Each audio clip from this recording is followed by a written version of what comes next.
ഇത് ഇവളുടെ കഥയാണ്. ഇവൾ നീന്തി തുടിച്ച കണ്ണീർ ചാലുകളുടെ കഥ. ഇവൾ കത്തിച്ചു തീർത്ത നൊമ്പര തിരികളുടെ കഥ. ഇതെന്താ മെഗാ സീരിയലിന്റെ അനൗൺസ്മെന്റോ? എന്റെ കഥയല്ലേ, ഞാൻ പറഞ്ഞോളാം. ആയിക്കോട്ടെ. ഇതൊരല്പം പഴയ കഥ.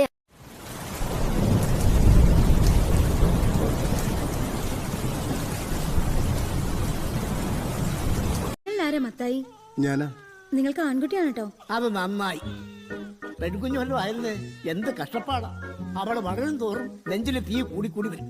കെട്ടിച്ചയക്കുന്നവര് ഉറക്കുമെന്ന് പറയുന്ന സാധനം ഉണ്ടാവില്ല. ഇനി അവൾ അവസാനം വല്ലവരോട് പോയാ പിന്നെ പറയുകയും വേണ്ട. ഒടുവിൽ വയസ്സാം കാലത്ത് വെച്ച് വെള്ളം തരാൻ പോലും ആരും കാണില്ല. ഇതാവുമ്പോ ആ പ്രശ്നമൊന്നുമില്ലല്ലോ.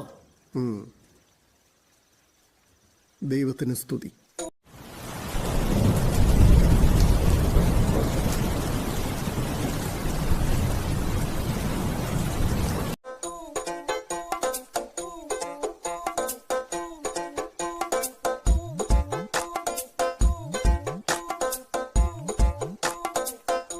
സോറി കേട്ടോ, ഒരു മിസ്റ്റേക്ക് പറ്റിയതാ. നിങ്ങൾക്ക് പെൺകുട്ടിയാ.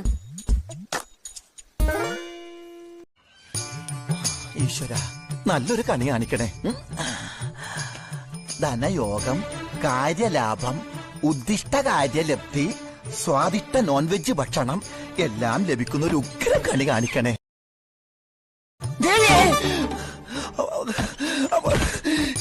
ഇത് കണിയല്ല, കെണിയാ. വളരെ ബുദ്ധിമുട്ടി കഷ്ടപ്പെട്ടാണ് ഞങ്ങൾ ഞങ്ങളുടെ നായികയെ കണ്ടെത്തിയത്. വിളിക്കട്ടെ? വിളിക്കാൻ പറയട്ടെ ഡയറക്ടർ സാർ? യെസ്. കുട്ടി വരൂ. ഇതെന്താ പ്രച്ഛന്ന വേഷ മത്സരോ? ഒരു തളയെ മേക്കപ്പ് ഇടിച്ചുകൊണ്ട് വന്ന് പറ്റിക്കാൻ നോക്കുന്നോ? ഇത്ര സൽസ്വഭാവിയും കുലീനവതിയുമായ ഒരു പെണ്ണില്ല.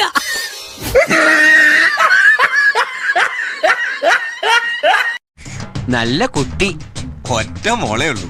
മതിലോ. അങ്കമാലിയിലെ അമ്മാവൻ ആരാന്ന് പറഞ്ഞ്? പ്രധാനമന്ത്രി. വട്ടാണല്ലേ. എന്നോട് ഒരുപാട് പേര് ഇങ്ങനെ ചോദിക്കണു, അതെന്താ? ഇപ്പൊ ചാപ്പാട് പുറത്തെടുത്താ മുഴുവനുള്ള അടിച്ചു കയറ്റി കളയും. അങ്ങനെ വല്ല പ്രശ്നമുണ്ടെങ്കിൽ ഇവളെ ഉറങ്ങിയിട്ട് നമുക്ക് എടുത്താ മതി. പ്രശ്നമുണ്ട്. അവൾ ഉറങ്ങി വല്ല കഴിക്കണ്ടേ?